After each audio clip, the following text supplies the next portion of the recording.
Continuamos con Mateo 26, capítulo 26.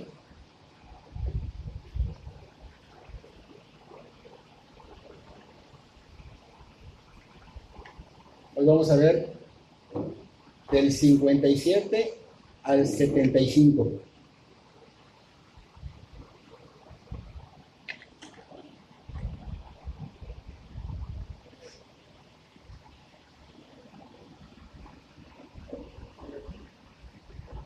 Vamos a ver el tema del juicio del Señor Jesús ante el Sanedrín, junto con la negación de Pedro. Pero vamos a orar antes de iniciar. Señor, te damos gracias por este día. Pedimos que tu Espíritu Santo dirija esta prédica, Señor, que tu Espíritu Santo abra nuestros ojos espirituales, nuestros oídos, Señor. Que, Señor, no hayan distractores. Sabemos que el mal va a intentar distraernos, Señor, para no poner la atención debida a tu palabra. Señor, lo que tú nos pides, Señor, es que pongamos la atención, Señor, que seamos obedientes a ella y de esa manera glorificamos tu santo nombre, Señor. Ayúdanos a estar en ello, Señor, que no haya ningún distractor, que el mal no interceda, Señor. Podemos pedir legiones de ángeles para cuidar alrededor de este lugar, Señor, y sabemos que tú nos vas a enviar para que nosotros estemos dentro de tu voluntad. Señor, que esta palabra sea bien dada, bien sazonada y que hable a cada uno de nosotros y que cambie nuestros corazones, cambie nuestras vidas. En el nombre de Cristo Jesús, amén y amén. Entonces, el juicio del Señor Jesús ante el Sanedrín, junto con la negación de Pedro, ¿no? La semana pasada, recuerden que vimos eventos muy fuertes de angustias, agonías que estaban muy fuertes en la vida del Señor Jesús, la tristeza, porque el Señor Jesús estaba entristeciendo. Primero, porque venía la ausencia del Padre, y segundo, porque el Señor iba a descargar su ira sobre él, pero lo iba a hacer no porque él lo mereciera, sino porque estaba tomando nuestro pecado, nuestra culpa, ¿no? También vimos a Judas que estaba entregando al Señor Jesús con un beso, y pues fue muy fuerte que tu discípulo, que estuvo contigo 3 años y medio, esté traicionándote, ¿no? Y va a ser muy fuerte para el Señor. Y concluimos que aún conociendo todo esto que iba a pasar el Señor Jesús, Él elevó alabanza con todo su corazón y lo hizo por adorarlo en obediencia y sumisión. Entonces hoy vamos a continuar, vamos a ver el arresto, que era lo que sigue, el juicio ante el concilio del Sanedrín, y seguidamente terminaremos con la triple negación de Pedro. Así que vamos a leer nuestro texto, Mateo capítulo 26, versículo 57. Vamos a verlo en 2 partes. Versículo 57 al 68, ahorita, y luego del 69 al 75. Dice: los que prendieron a Jesús le llevaron al sumo sacerdote Caifás, a donde estaban reunidos los escribas y los ancianos. Mas Pedro le seguía de lejos hasta el patio del sumo sacerdote, y entrando se sentó con los alguaciles para ver el fin. Y los principales sacerdotes y los ancianos y todo el concilio buscaban falso testimonio contra Jesús para entregarle a la muerte. Y no lo hallaron, aunque muchos testigos falsos se presentaban. Pero al fin vinieron 2 testigos falsos que dijeron: este dijo, puedo derribar el templo de Dios y en 3 días reedificarlo. Y levantándose el sumo sacerdote, le dijo: ¿no respondes nada? ¿Qué testifican estos contra ti? Mas Jesús callaba. Entonces el sumo sacerdote le dijo: te conjuro por el Dios viviente que nos digas si eres tú el Cristo, el Hijo de Dios. Jesús le dijo: tú lo has dicho. Y además os digo que desde ahora veréis al Hijo del Hombre sentado a la diestra del poder de Dios y viniendo en las nubes del cielo. Entonces el sumo sacerdote rasgó sus vestiduras diciendo: ha blasfemado, ¿qué más necesidad tenemos de testigos? He aquí, ahora mismo habéis oído su blasfemia, ¿qué os parece? Y respondiendo ellos dijeron: es reo de muerte. Entonces le escupieron el rostro, le dieron puñetazos y otros le abofeteaban, diciendo: profetízanos, Cristo, ¿quién es el que te golpeó? Terrible, algo tremendo que estaban haciendo con el Señor Jesús. Muy fuerte. Vimos que Judas primero estaba poseído, tenía el corazón totalmente entenebrecido. Él entrega al Señor Jesús, lo retiran de Getsemaní, lo llevan de madrugada. Recuerden que aún no había cantado el gallo, lo estaban llevando de madrugada allá con el concilio, no al lugar del concilio, sino con el concilio, con el Sanedrín. y volvemos a ver a Pedro siguiéndolos para ver cómo iba a terminar esto, qué iban a hacer con el Señor Jesús, ¿no? Y dice que llegaron al patio del sumo sacerdote, allá no era el concilio, llegaron al patio, y Pedro pues se sentó con los alguaciles porque había ya una fogata, se estaba calentando con ellos, mientras que estos líderes religiosos, estos sacerdotes, estos que decían ser los ancianos, los que tenían según ellos una relación con Dios, estaban buscando un falso testimonio. Estaban buscando cómo condenar al Señor Jesús, pero con una mentira. Según ellos eran los maestros y los que tenían una relación con Dios y estaban buscando dar falso testimonio, decir mentiras contra el Señor Jesús con la intención de matarlo. Y vemos claramente que eran falsos, vemos la hipocresía, vemos que no son personas que realmente aparentaban ser personas que tenían una relación con Dios, pero vemos que solo era apariencia. Y tristemente, pues, estos líderes contrataron personas para que mientan, para que puedan condenar al Señor Jesús. Y fíjense, vamos a Mateo capítulo 23, versículo 2. Este capítulo 23, el Señor Jesús se los dedicó a todos estos falsos, estos hipócritas que aparentaban algo. Y en este versículo les dice a sus discípulos, el Señor Jesús le dice, estos fariseos están sentados en la cátedra de Moisés. ¿Sí recuerdan esa parte?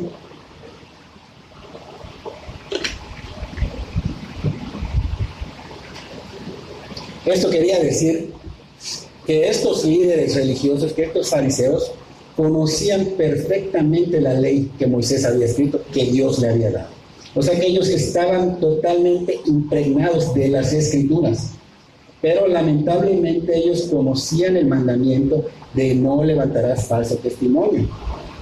Y aún así estaban queriendo levantar un falso testimonio. Estaban contratando gente para que mintiera, para que obviamente condenaran, para hacer a un lado a Jesús. No lo querían en su vida. Era un estorbo para sus propósitos. Era un estorbo para su vida, según ellos, pues religiosa, pero totalmente alejada de Dios. Entonces vemos que estos violaron el mismo mandamiento, no les importó, contrataron, violaron el mandamiento y aún así no hallaban culpable al Señor, no buscaban cómo hacerlo culpable. Entonces vemos a estos líderes religiosos que eran mentirosos, que tenían la envidia, que querían asesinar, y vemos que el Señor, pues, Él los catalogó en ese capítulo 23 totalmente lo que eran, les dijo víboras, hipócritas y muchas cosas más, porque eso era lo que eran. Y aún así en Juan 8:44 el Señor no miente, les dice, ustedes son hijos de Satanás, no son hijos de Abraham, porque hacen lo que Satanás enseña o les guía. Y era lo que estaban haciendo ellos. El Señor todo lo que dice es verdad, se cumple, y Él dijo que estos eran hijos de Satanás y en verdad estaban actuando como Satanás, no estaban actuando de alguna manera como Dios nos ha mandado, ¿no?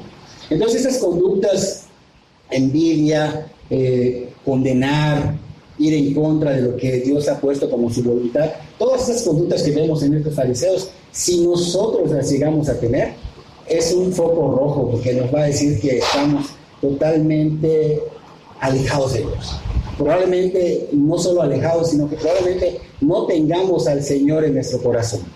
Eso es lo que puede estar sucediendo. Entonces tenemos que tener cuidado de que si estas conductas las tenemos, pues es tiempo de arrepentirnos, ya sea para volver a Dios, porque a lo mejor nos alejamos, o ya sea porque no tenemos a Dios en nuestro corazón. O sea, el Espíritu Santo no está morando en nosotros. Entonces es importante que tomes tu tiempo, porque no es mañana.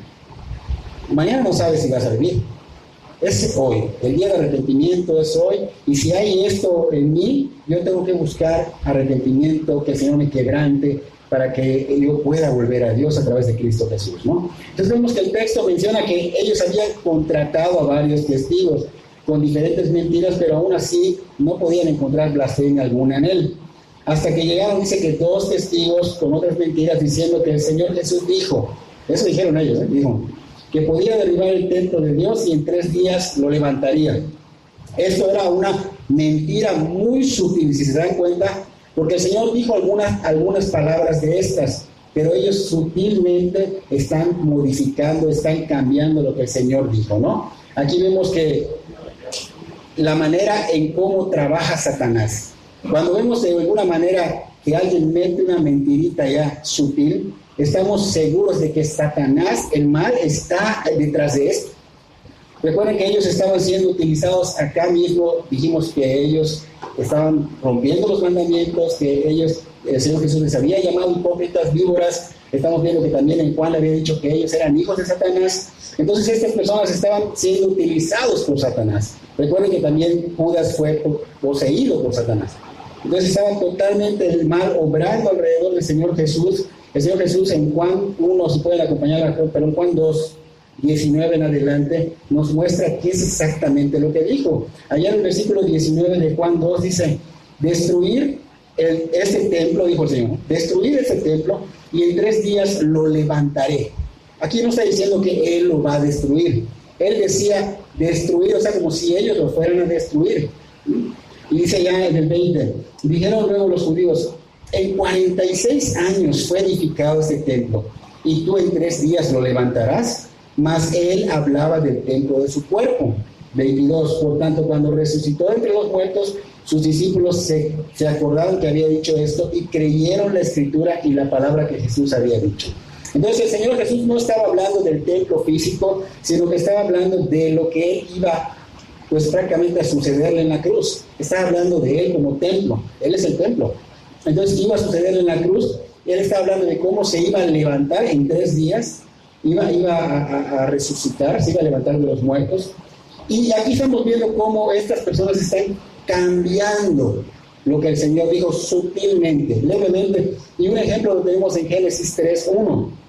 Allá tenemos una referencia de cómo el mal sutilmente ataca y cómo tuerce las escrituras. Génesis 3:1 dice que Satanás estaba hablando con Eva y que le dice, con que Dios os ha dicho, no comáis de todo árbol del huerto. Entonces vemos acá, dentro de una verdad, mete la mentira. Porque no es lo que dijo Dios. Dios dijo, de todos los árboles puedes comer, menos de este. Pero ven qué sutil es Satanás. Con que Dios ha dicho, no comáis de todo árbol del huerto.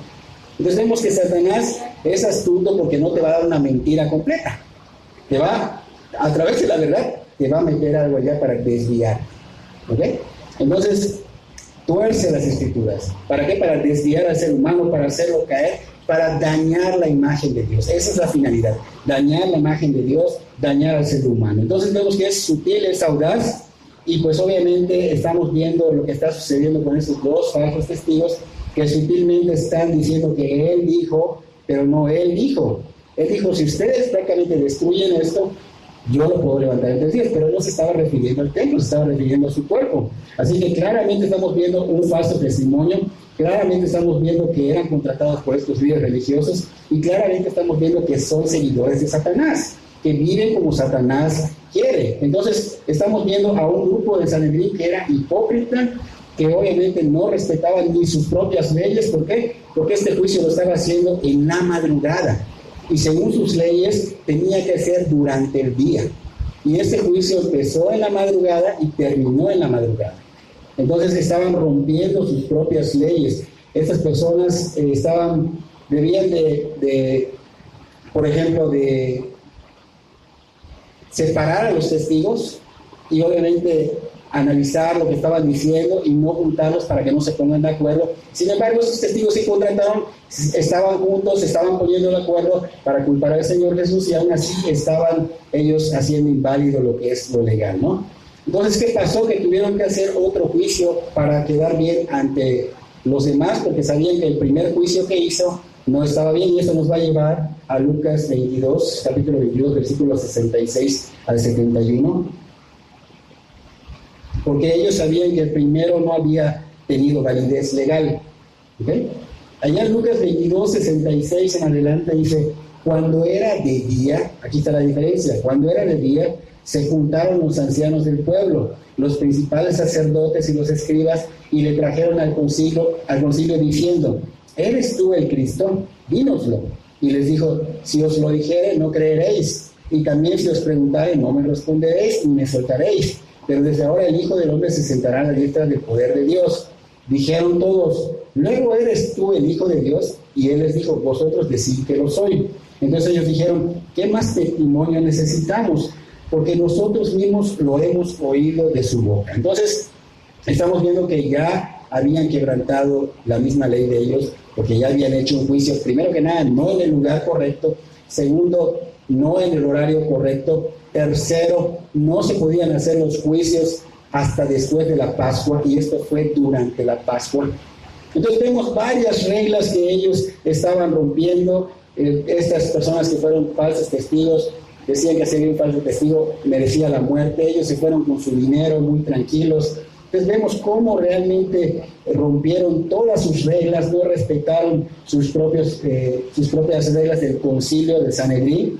¿Por qué? Porque querían deshacerse del Señor Jesús. La intención era deshacerse rápidamente de Él. Entonces vemos que el Señor Jesús tenía un testimonio increíble. El Señor Jesús era una persona, porque era 100% hombre, 100% Dios, pero una persona íntegra. Una persona que no le podía ver error alguno. Entonces estos falsos testigos que estaban viniendo, ni aún ellos podían encontrar. Se les hizo muy difícil, les dio mucho trabajo encontrar un falso testimonio para condenarlo. Entonces, estas personas, pues obviamente, cuando meten esta mentira y el sumo sacerdote la escucha, pues para él fue así como que alguien venga y diga, hay una bomba en la escuela, ¿no? Y se hace un alboroto, ¿no? Fue así como tan terrible, y el sumo sacerdote le dice, ¿qué, no respondes nada? Y se estaba desesperando. ¿Qué testifican estos contra ti?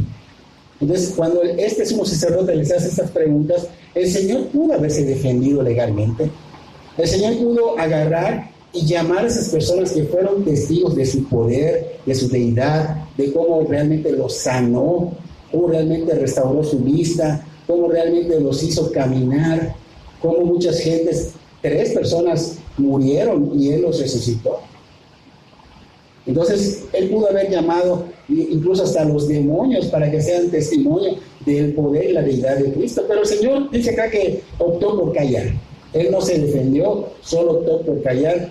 ¿Por qué? Porque Él lo estaba haciendo por nosotros, como decía la profecía de Isaías, capítulo 53, versículo 7, que dice, como cordero fue llevado al matadero, y como oveja delante de sus trasquiladores, enmudeció y no abrió su boca.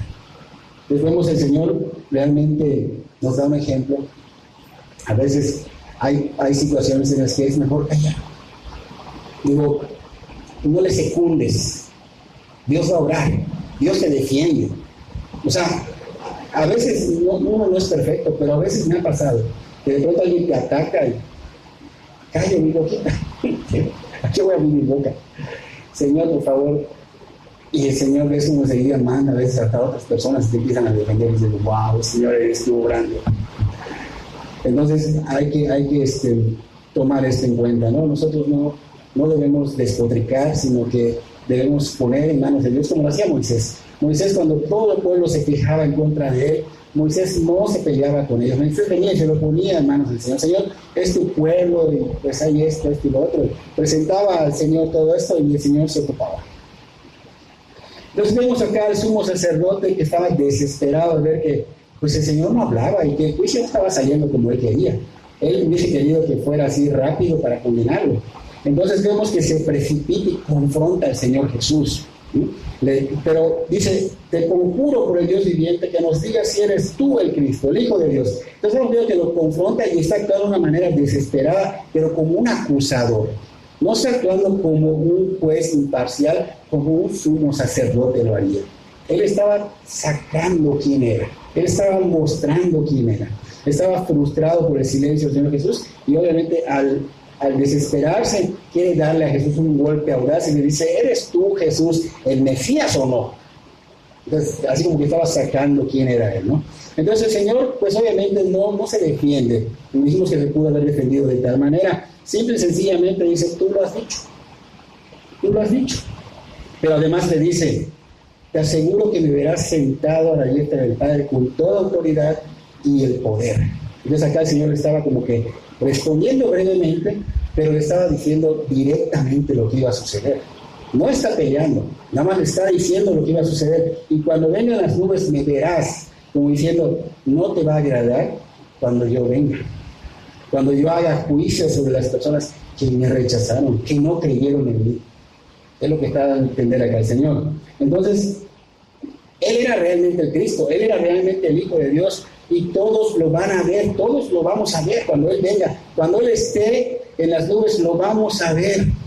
Vamos a ver que está a la diestra del Padre, vamos a ver que están las nubes en el cielo. Y lamentablemente, digo, los que son para salvación, gloria a Dios, pero lamentablemente unos va a ser para juicio eterno, como en este caso Caifás, como muchos que a veces actúan como Caifás.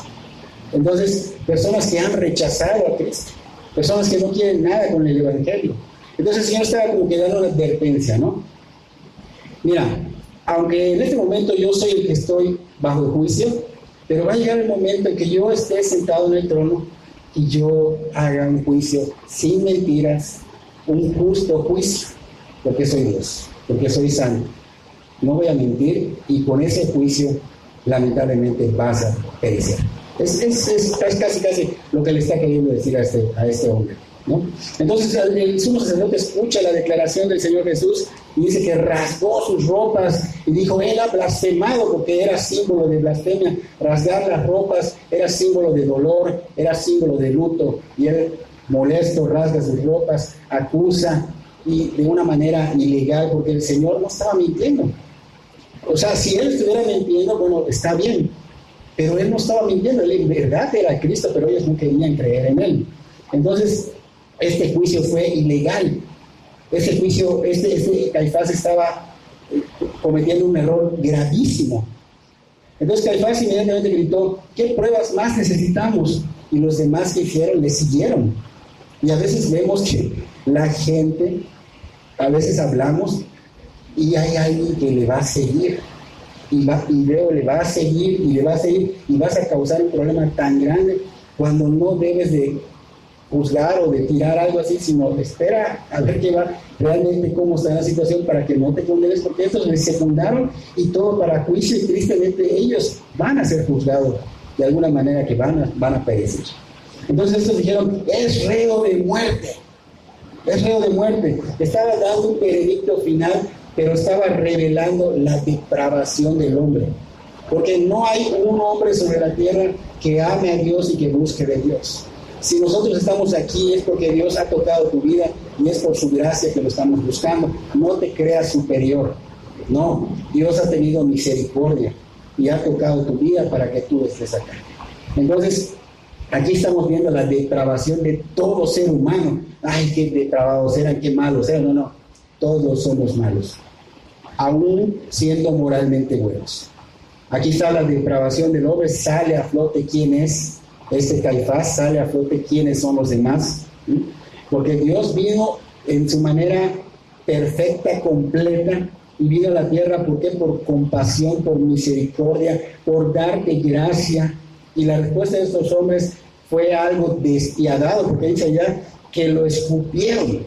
Inmediatamente lo escupieron, lo golpearon, lo abofetearon y le decían, di quién, profetiza quién te golpeó. Y esa golpiza, hermanos, lo desfiguraron. No fue una golpiza cualquiera, lo desfiguraron. Tenemos la profecía de cómo el Señor fue desfigurado en Isaías 51, creo, y hasta el 53 nos muestra parte, cómo le arrancaban la barba, cómo lo dejaron desfigurado, no se le reconocía. En Isaías 53 que su rostro no era reconocible. Entonces, tristemente, decían, profetiza quién te golpeó, se burlaban de él, no solo la golpiza, se burlaban de él y se burlaban de la profecía, porque ni siquiera entendían qué era la profecía. Entonces, Romanos 5:10, Colosenses 1:21 nos dice la naturaleza del hombre. Esa naturaleza es algo que traemos nosotros. Por eso les digo, no puede ser que tú seas tan bueno. Tú, por gracia de Dios, estás escuchando de Él y te está llevando para que seas salvo por Él. Entonces el hombre por mucho tiempo él ha querido golpear a Dios. Por mucho tiempo él ha querido destruir. No, ¿cómo dices eso, hermano? Yo amo a Dios. Bueno, pues tu vida dice que lo estás escupiendo. Tu vida dice que lo estás golpeando. Tu vida dice que lo estás abofeteando.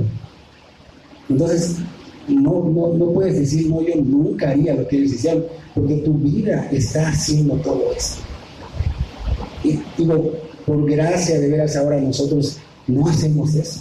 Por gracia nosotros ahora somos personas cristianos, seguidores de Cristo, hijos de Dios Altísimo. Entonces, si estas personas lo hubieran reconocido, no hubieran podido hacer esto, no soportarían hacer algo así. ¿A Dios cómo se lo vas a hacer? Pero ellos no quisieron creer, ellos aún lo tenían en sus narices, el reino de Dios había llegado, estaba frente de ellos, arrepiéntanse, les decía. Y no quisieron. La luz vino a ellos, la cara de Dios es la luz del universo, su persona es la gloria del cielo.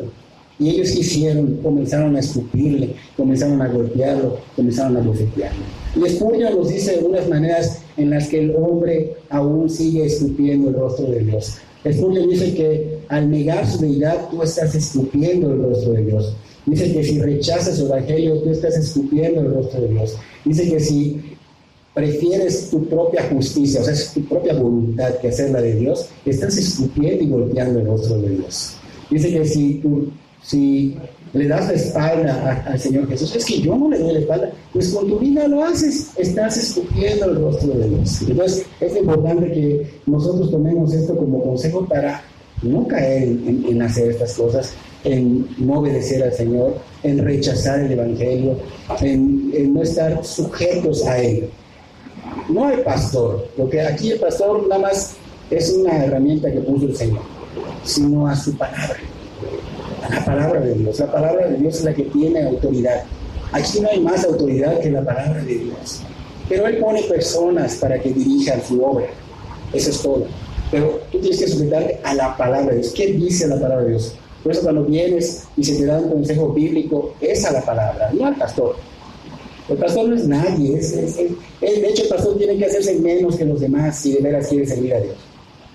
Entonces, los líderes religiosos dicen que sacaron su odio, sacaron su miedo, toda esa envidia la sacaron de esta manera, escupiéndolo, golpeándolo, abofeteándolo. En ese momento, ¿qué hubiera pasado? Yo creo que Dios pudo haber hecho algo tan fuerte que venga una catástrofe sobre ellos, que los ángeles vengan y actúen, que caiga fuego sobre ellos, no lo sé. Pero el Señor no hizo eso. Y aquí Dios Padre está mostrando que es un Dios en control, está mostrando que es un juez recto y que lo que promete lo cumple. Porque Él envió un Salvador, prometió darnos un Salvador. Y ese Salvador se adjudicó toda la culpa de nosotros, el pecado. Y aquí Él está en control, como que tú seas un padre, una madre, que estés viendo que estén abofeteando a tu hijo, o que le estén escupiendo, o que le estén golpeando. No lo vas a aguantar, vas a reaccionar. Sin embargo, Dios temple, se mostró así en paciencia. O sea, estamos viendo algo increíble. Pudo mandar legiones de ángeles en esos momentos, de hecho antes de que pase, pero no lo hizo. Muestra la maravillosa paciencia que Dios tiene por el pecado, porque ya no se hubiera exterminado. Somos tan tercos, tan necios. Si tú tomaras el lugar de Dios, tú ya lo hubieras exterminado. Yo ya lo hubiera exterminado. No podríamos. Por eso es Dios. Entonces vemos su paciencia ante el pecado, vemos las riquezas de su misericordia, debemos valorarlas. Dios es un Dios justo, Dios es un Dios que cumple promesas, Dios es un Dios confiable. Por eso debemos creer que su juicio se va a cumplir de la manera que Él dice. Y eso nos debe hacer rendir más nuestra vida al Señor, buscar más del Señor. Entonces, vamos a seguir con nuestro texto. Nos quedamos en Mateo 26, capítulo 68, pasamos al 69, donde Pedro va a negar a Jesús. ¿Si me acompañan allá?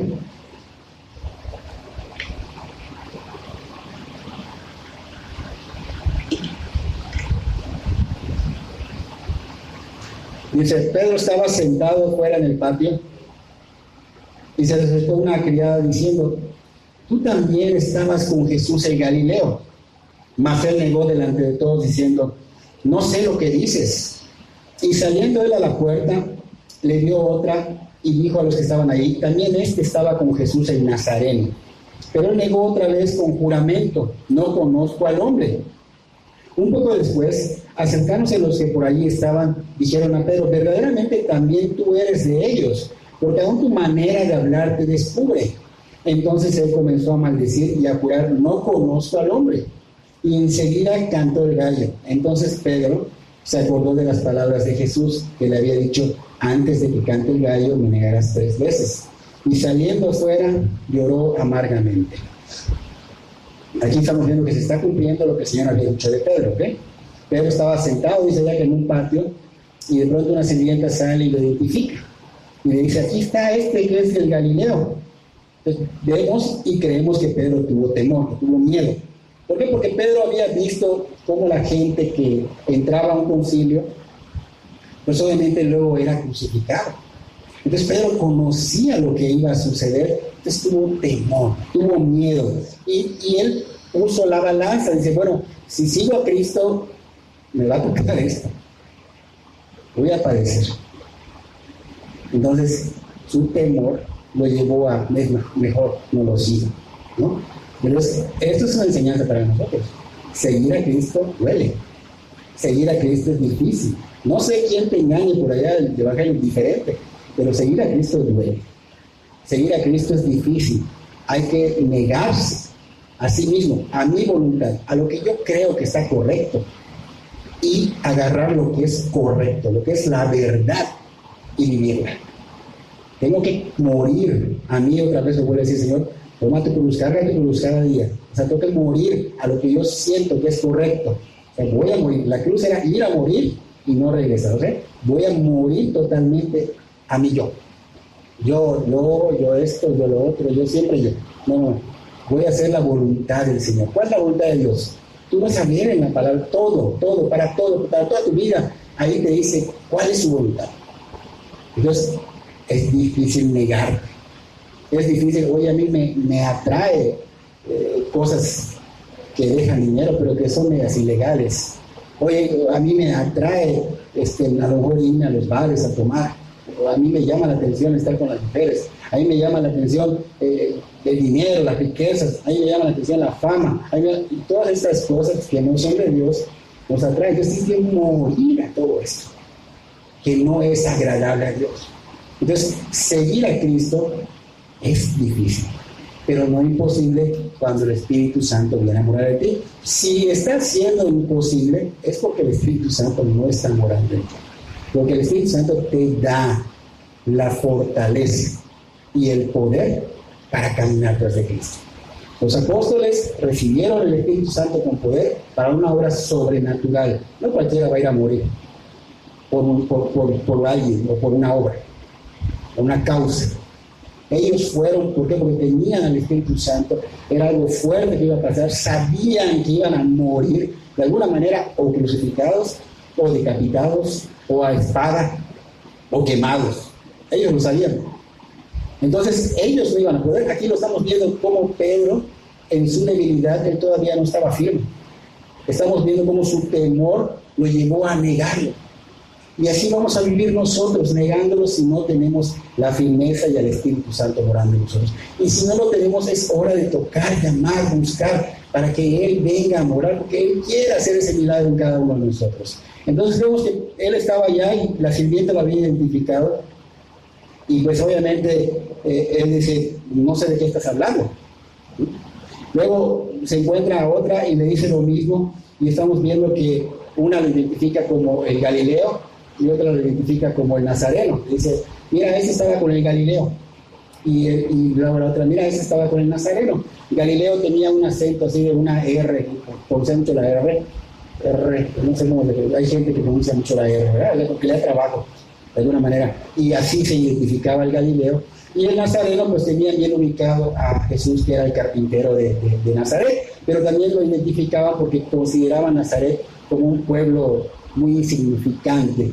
Entonces como que lo tenían así como que, ¿cómo va a ser que Dios venga de este lugar? De este lugar, Nazaret, no sale nada bueno, decían ellos. Entonces como que lo identificaban así. Entonces dice que Más adelante el Señor dice, juró que no lo conoce. Más adelante se encuentra con otras personas que lo identifican y le dicen, verdaderamente tú eres de ellos, porque aún tu manera de hablar te descubre. Tu forma de hablar es notable. Y entonces vemos que Pedro estaba pecando de negar al Señor Jesús, o sea, de negar que lo asocien con Él. Su negación empeoró, porque primero solo mintió, luego mintió y juró, luego comenzó a maldecir y a jurar. Entonces iba de mal en peor. Y así pasa cuando empezamos a caer en pecar. Si no tomamos cartas en el asunto inmediatamente de pedirle perdón al Señor, pues cada vez va a ir empeorando. Y para que un punto no solo vemos acá, lo vemos con David. David miró, después de miró, consiguió, o sea, logró conseguir lo que quería en su mente. ¿Qué hizo? Mandó a buscar a esta mujer, tuvo que ver con una mujer casada. Ya no solo está mirando, adulterando con el corazón, ya lo ejecutó y está causando adulterio, porque esa mujer era casada. Y luego creció. ¿Qué hizo? Manda a matar al esposo. Entonces, el pecado tenemos que tomar cartas en nosotros de una vez. Señor, perdóname, me arrepiento, es no volver a hacerlo. Porque si no, esto se vuelve así como que algo normal para nuestra vida. De hecho, ya ni lo vemos mal, lo vemos bueno, ¿no? Entonces hay que tener cuidado con esto. Entonces vemos que Pedro negaba esto, estaba cayendo en maldecido y jurar, y estas personas estaban burlando de él y más lo atormentaban. Entonces la irritación de Pedro lo desesperó al grado de empezar a maldecir. ¿Ves cómo va aumentando? Empieza a maldecir. Había perdido por completo el control de sí mismo y obviamente sale a relucir lo que tiene en su corazón. Enseguida sale a relucir lo que tiene en su corazón. Entonces, nuestra fe, cuando es probada, va a mostrar qué es lo que tenemos. Cuando vienen situaciones, cuando vienen circunstancias, van a pasar estas cosas. Va a salir si realmente estás de veras firme en Dios, si estás de veras, si eres en verdad, o si no lo eres, solo eres una farsa. Entonces, estas situaciones van a pasar. Recuerden que Pedro había, pues francamente el Señor Jesús le dijo, ¿sabes qué? Satanás ha pedido zarandear. Y Pedro no se preocupó por esto. Entonces, este tipo de cosas, pues obviamente pasaban porque Pedro no tomó cartas en el asunto y pues se tenían que dar de alguna manera, ¿no? Entonces, cuando escuchamos que alguien está así con este tipo de lenguaje, insultos, maldiciones, normalmente asociamos de que esta persona no está caminando con el Señor. Y eso es parte de lo que debe estar, obviamente, en tu corazón, o sea, debe estar sucio. Cuando el Espíritu Santo viene a morar, en tu corazón va limpiando todas estas cosas. No estoy diciendo que tal vez lo haga así, aunque debería de ser así. Pero él empieza a limpiar estas cosas. Y ya cuando, porque sí, a veces insulta, y dice, wow, perdóname, Señor. O sea, el Señor te duele. Pero si no te duele y sigues, y insultas y maldices y todo lo demás, pues obviamente no ha habido un nacer de nuevo, no ha habido un cambio, solo es una pantalla. Preocúpate porque estos cuates iban a recibir juicio, ¿no? Nosotros estamos a tiempo de que si estamos en apariencia, pues obviamente buscar de Dios, ¿no? Entonces vemos que en ese momento que él estaba diciendo insultos y todo, de pronto canta el gallo. Dijimos que había dos maneras, o el gallito que cantaba o el anuncio de cambio de guardia que le llamaban el canto del gallo. Cualquiera de las dos que haya sido, en ese momento canto del gallo. Entonces, ¿qué estamos viendo acá? Que de pronto como que una flecha atraviesa la conciencia de Pedro, el Espíritu Santo obrando, le hace recordar lo que Cristo le dijo, que antes de que el gallo cante, me vas a negar 3 veces. Empiezan a retumbar en su cabeza esas palabras, y él empieza a quebrantarse, y empieza a confrontarlo la verdad tan fuerte, porque la palabra dice que es como un martillo que martilla, ¿sí? Y le empieza a confrontar la verdad, y obviamente la mentira pues es notable, y empieza él a llorar amargamente. Empieza a salir, dice que salió, y llora amargamente. Y eso es lo que hace con nosotros el Espíritu Santo. A veces después de que hemos creído, a veces hablamos de nuestra fe y todo, de pronto viene una prueba y ¡boom!, que se revela si realmente eres o si realmente estás, o a lo mejor no estás muy bien. Y eso va a estar pasando constantemente, porque en la vida de Cristo van a venir situaciones todo el tiempo. Van a haber pruebas. A veces necesitamos pedirlas, pero nadie las pide porque ¿quién va a querer pruebas? Pero necesitamos ver cómo estamos con nuestra relación con el Señor. Entonces Pedro salió, lloró amargamente. Vemos a un Pedro que fue testigo de cosas sobrenaturales, cosas hermosas.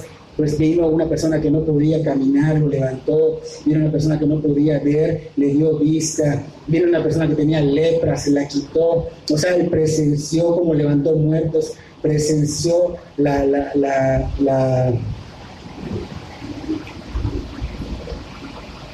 parte donde viene él y viene Moisés y viene Elías y ¿cómo se llama? Transfiguración. La transfiguración la presenció y escuchó claramente como dijo el Padre: este es mi Hijo amado en el cual tengo complacencia. Y así como estas muchas cosas vio Pedro. O sea que era como para que su fe caminó con él. De él tomó todas las palabras, vivió con él, con el mejor predicador, con el mejor maestro. Y tristemente Pedro juro que no lo conoce. Entonces, si Pedro le sucedió esto y nosotros, que no físicamente tenemos al maestro de maestros, al predicador de predicadores, a Dios confortándonos, mostrándonos su poder, ¿acaso no nosotros deberíamos ocuparnos más de la oración, más del conocimiento de la palabra de Dios, más estando en su obra? Porque ¿de qué me sirve buscar el mundo y ganarme al mundo si voy a perder mi alma? Entonces, él ve todas estas cosas y dice: lo juro que no lo conozco. O sea, quebrantado por el Espíritu Santo, pero tenía que pasar por esto, tenía que ser quebrantado para que se arrepienta, para que esté firme. Porque dijimos un rato que Satanás había pedido zarandearlo, pero ¿qué hizo Pedro al respecto? Oró, ¿no? Se durmió Pedro, se durmió, no hizo nada. Entonces, cuando el Señor nos dice algo en su palabra, si no lo tomamos en serio, hermanos, vean qué le pasó a Pedro. El Señor le dijo: mira, Satanás ha pedido zarandear. Yo he rogado por ti, o sea, ya oré por ti, para que tu fe no falte. Pero la parte que le correspondía a Pedro, ¿cuál era? Sujetarse a la palabra de Dios, obedecer al Señor en ese momento, orar, buscar el conocimiento, estar en la obra. ¿Y qué hizo Pedro? Muy bien. ¿Y la consecuencia cuál es? Esta.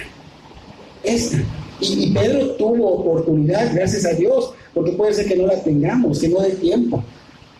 Pedro tuvo oportunidad, pero el Señor, y esa oportunidad tuvo porque el Señor rogó por él. Y porque el Señor ya había dicho una profecía: afirma la fe de los demás. Pedro no es la iglesia, es lo que hay que aprender de esto. Pedro iba a ser el iniciador de la fe. No confundamos que Pedro es la roca de la iglesia, no. Aquí él decía: en esta roca daré como fundamento la iglesia. Y él está hablando de él, Jesús, no de Pedro, que Pedro recientemente le había dicho: hazte a un lado de mí, Satanás. En esa parte donde muchos creen que Pedro es la roca, ahí amigo al ratito le dice: hazte a un lado de mí, Satanás. ¿Cómo va a ser la roca, Pedro? La roca despreciada, el ángulo que le llaman despreciado, es Cristo. Cristo es el fundamento. En 1 Corintios está. Es el fundamento. Si no hay ese fundamento y tienes otro fundamento, estás escuchando otro evangelio. Y es anatema, dice la palabra. Entonces, vemos que Pedro iba a ser el iniciador de la fe, el que iba a fortalecer a los discípulos para que sigan. Mira, ya el Señor me perdonó, ya estoy quedando, ahora sí estoy firme. Y vemos que Pedro fue el que fortaleció a los otros y empezaron. Pero no es la iglesia, no confundamos. Entonces, vemos que la obediencia a lo que el Señor nos diga es importante. La oración y la oración verdaderamente es como ese aire que necesitamos para respirar, pero no la tomamos como tal. Es importante la oración. Entonces vemos que Pedro finalmente toma en serio lo que el Señor Jesús hizo, porque cuando el Espíritu Santo de alguna manera le traspasa, de alguna manera le revienta algo dentro de él en la conciencia y dice: wow, tenía razón el Señor Jesús. Pero en ese momento ya era tarde. ya era demasiado tarde. Lo único que podía hacer que era llorar amargamente, quebrantarse. Pero fue restaurado porque el Señor tenía un plan para Pedro y tiene un plan para cada uno de nosotros, pero nosotros tenemos que tener ese corazón dispuesto, contrario a Judas. Judas le dio la oportunidad del Señor de arrepentirse, hasta le dio de comer en su boca, como diciéndole: mira, yo voy a morir por ti, aún estás a tiempo. ¿Y qué hizo Judas? No hizo nada, no se arrepintió. Lloró tal vez, se fue y se colgó, pero no hubo arrepentimiento. Fue tal vez un remordimiento. Aquí estamos viendo a Pedro quebrantado, dice que arrepentido. Entonces fue restaurado. Entonces vemos que la humanidad, nosotros hemos hecho lo mismo, hemos despreciado la palabra, muchos siguen despreciando la palabra. Nosotros ahorita que ya nos consideramos cristianos, no sabemos si somos los que somos o los que verdaderamente creamos que somos, que por convicción, pues debe haber obediencia. Debe haber obediencia, debemos estar viviendo de veras la voluntad del Padre, debemos estar siguiendo las pisadas de Cristo, porque nosotros somos como ese Pedro antes de que fuera firmado. Pero peor todavía, porque Pedro pues caminó con el Señor Jesús, pero nosotros somos como ese Pedro antes. Ahora lo que nos corresponde es que nosotros seamos quebrantados. Y les digo que es difícil, pero yo creo que prefiero pedirle al Señor que me quebrante a que luego Él me quebrante más adelante. Señor, quebrántame, para que yo venga a tus pies. Yo no quiero estar en una farsa. Yo no quiero, a lo mejor estoy caminando mal. O sea, dices: oye, ¿pero cómo me pides eso? Pero es por tu bien. O sea, yo prefiero pedir: Señor, quebrántame, y quiero estar en tu camino, quiero estar en tu voluntad, quiero ser obediente, quiero agradar. Entonces, tenemos que buscar el quebrantamiento para arrepentirnos, porque esa falta de obediencia muestra que no hay un verdadero arrepentimiento. Esa búsqueda de conocimiento y la oración, si no lo estás haciendo, demuestra que no hay un verdadero arrepentimiento. Porque el que viene a los pies de Cristo tiene un encuentro con un Dios poderoso que va a transformar tu vida de manera poderosa y que va a poner en ti sed y hambre de todo lo que es de Dios. Aunque me caiga mal el pastor que acá rato mande mensajes, a mí no me importa. Gracias, Señor, porque pones a este hombre para que nos diga qué hacer. Yo así lo pongo con otras personas. Gracias, Señor, que me pusiste estas cosas para que yo busque de ti. Entonces, deben de removerse todos esos obstáculos que tenemos que impiden nuestra relación con el Señor. Y si esto no lo estás tomando en serio, déjame decirte que tristemente va a haber consecuencias, porque todo lo que dice el Señor se cumple. Todo lo que el Señor dijo: antes de que cante el gallo, vas a negarme 3 veces. Y se cumplió, es así, preciso. Y todo lo que ha dicho se ha cumplido, y lo que falta, serías muy ignorante si dices: no se va a cumplir. Se va a cumplir. Se va a cumplir. Entonces, si aún no eres hijo de Dios y eres consciente de que te encuentras sin su perdón, pues sabes que estás imposibilitado, que tú no puedes hacer nada. Ruega, toca, llama. Él quiere hacer ese milagro en ti. Él quiere que te arrepientas. Y si no sabes, pues puedes buscar ayuda. Cualquiera de nosotros que sepa te puede ayudar. Te puede decir qué debe de hacer una persona que se arrepiente verdaderamente. Una persona que se quebranta por el Espíritu y la palabra. Así que vamos a tomar esto. Si nosotros estamos bien, gloria a Dios. Pero si no estamos bien, es el momento, es el día del arrepentimiento. Vamos a ponernos de pie para terminar.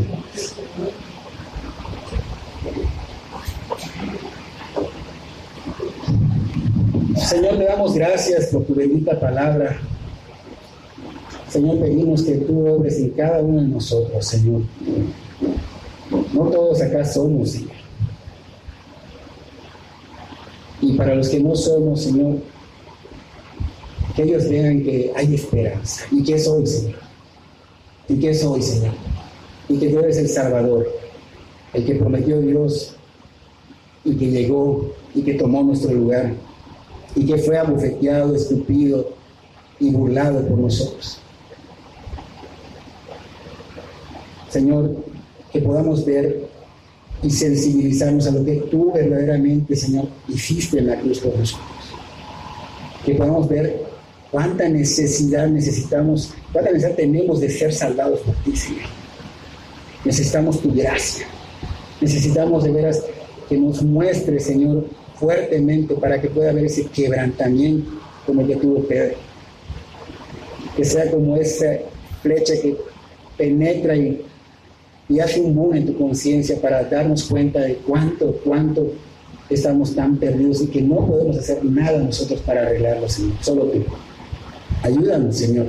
Y para los que ya somos, Señor, que seamos obedientes, que volvamos a ti, que estemos firmes, Señor, glorificando tu santo nombre con nuestra vida, que se vea en nuestra vida la evidencia de que somos de tu familia, de que somos tuyos. Ayúdanos, Señor. Obra en ese lugar, Señor. También te pedimos por los enfermos. Hay muchos enfermos en esta obra, Señor. Bendícelos, Señor. Si no te conocen, que te conozcan primero. Y Señor, quiere salvarnos, quiere, Señor. Pedimos que tú lo hagas, Señor. Pero que no se haga nuestra voluntad, sino la tuya.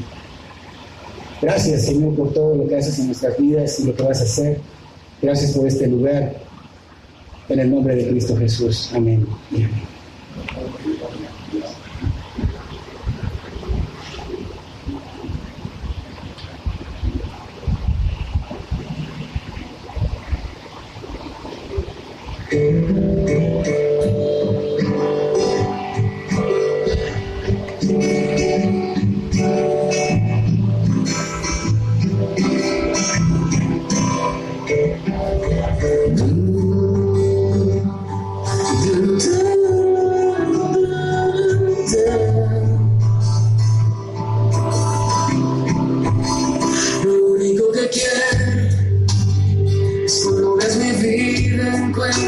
Algo verde, un corazón sincero. Lo único que quiero es que si necesitas de alguien que cumpla tus sueños, quiero ser el primero. Del mío yo quiero corresponder al amor que tú me das. Quiero amarte de verdad. En mi diario caminar, cuando tú regreses, me encuentres haciendo tu voluntad. No dejes que mi vida se desperdicie en cosas que la pena no dará. Afán echando más, sino que cada día aplique tu palabra en mi forma de pensar y de caminar. Dios mío, yo quiero corresponder al amor que tú me das. Quiero amarte de verdad. En mi diario caminar, tú regreses, me encuentres haciendo tu voluntad. La pasión en ti yo quiero en mi deber, y cada día esforzarme por tu amor corresponder. Soy de ti. Dios mío, yo quiero corresponder